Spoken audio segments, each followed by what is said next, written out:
Hi, I'm Lexi with HyprMax here at Pocket Gamers Connect London 2026. Joining me is Stefano from TutoTOONS. Hi, thank you so much for sitting down with us today. Thanks for having me. Sure. Of course. So first, what kept you excited about working in games, and what part of the industry has been the toughest for you personally? Well, actually, when I joined gaming, I wasn't sure I wanted to. Of course, I used to be gaming a lot back in my days when I was like a teenager, basically. But then I got really far from it, and I thought like, yeah, I'm not into games anymore. And then opportunity came up, and I was like, okay, let's try. And at the beginning, I wasn't still very sure about my choice, but then like 3 months in, I started to see like how hard people work, and all the work done by the artists, the illustrators, the devs, of course. And I started to feel like, oh, this is nice. I see the passion. I sit around people that really love what they're doing. So this is what eventually really hooked me in. Got it. Yeah. So what's the biggest change you expect to see in ad monetization, especially with kids' games, over the next few years?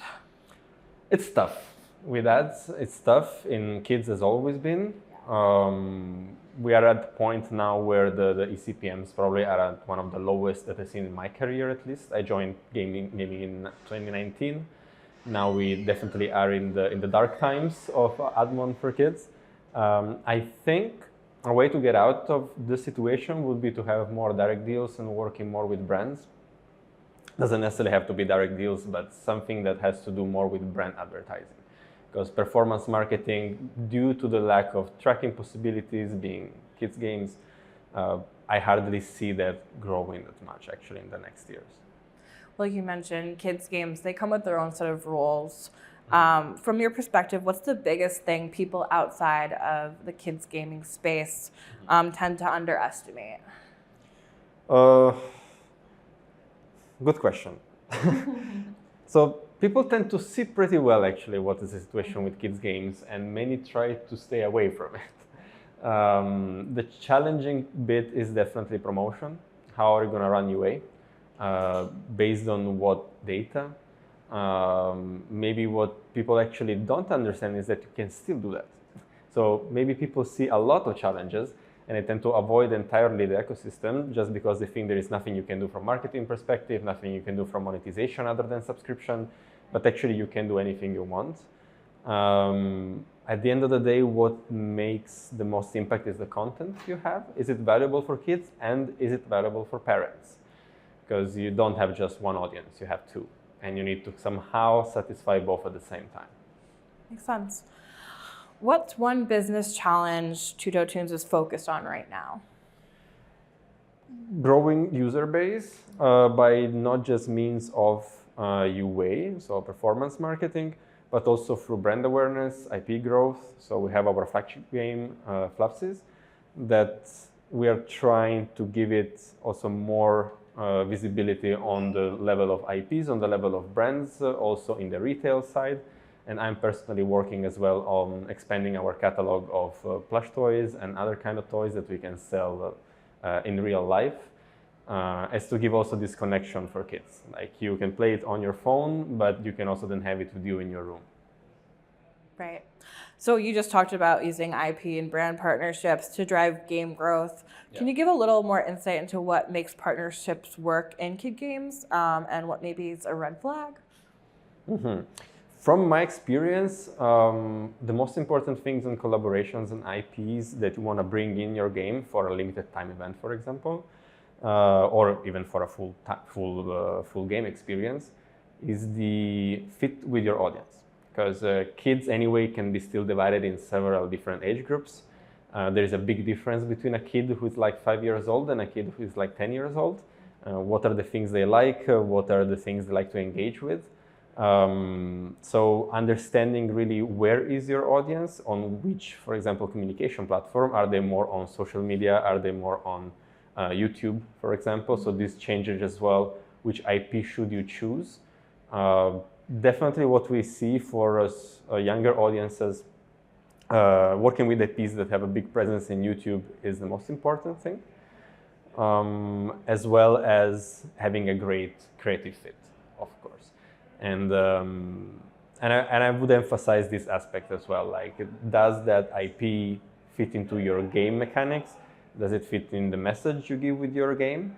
And try really to find that match that looks really like natural, right? That is not forced.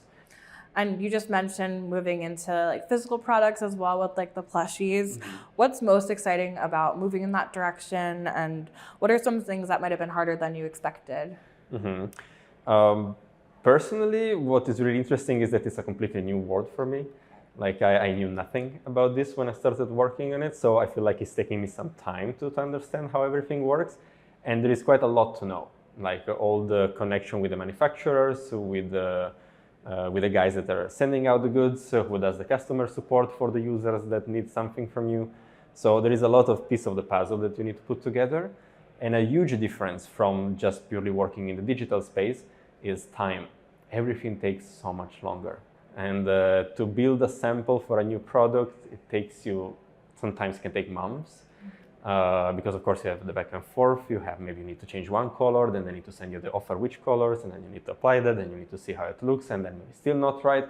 So it depends also how you want to do it. Like many IPs or companies that wants to get into the physical world, they may want to go easy first, and then later move into higher quality. But still this comes at a cost of like giving a wrong maybe impression on your products in the first place. Maybe you straight away want to go with quality. So it really depends how you want to act there. So there is a lot of questions that also impact like the final profit you get from this. The equation also of like price point versus what the market expects. You may think that by checking the competition you will know what you have to do, but at the same time you may want to create something that is more unique. So there is a lot of elements to take care, and as well with the manufacturing, there is a lot of possibilities. And to understand which is the right approach when you are alone doing that, it's really challenging. But still, if you want to learn something new, still being in the gaming space, that's definitely a direction. And still, if you reach a huge audience with your game and you start selling toys or plush toys in our case, you still have a big audience. It's already warm. They can already basically be interested in buying your product. And that might keep going for longer even than the game success itself, because users will remember you and that they played that game, and then now suddenly a few years later there is a product available in the stores, for example. So it follows a little bit different curves, the popularity of the game and the popularity of the physical goods. Yeah, sounds really exciting and sounds like a fun, creative way to expand the game. Definitely.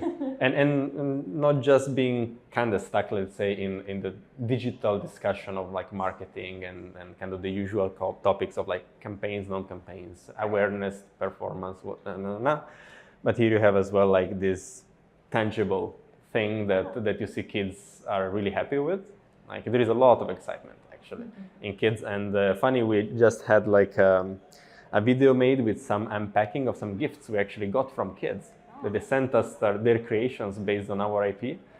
And in the unpacking video, we showed our 2 existing plush toys. And the third one, which was never really approved for sales, but was there in the video. And everybody started reacting to it. Like, is that really what I see? Like, where can I buy it? You know, all these things. So that's so exciting. Yeah. My last question for you. So looking ahead, what's one thing you think studios building games for kids should be paying attention to? I would say that where are you trying to fit into the market? Like, what mechanics are you going to base your game on? It's clear that you cannot ignore what's happening with Roblox in the kids space. So already, if you're starting from scratch, thinking about where does your game fit in the context of the craze for Roblox,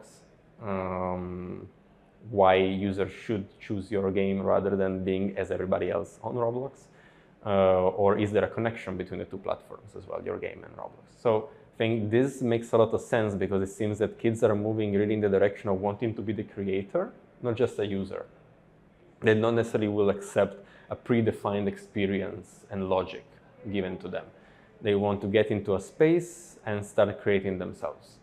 And we do really see that very much with the sandbox games.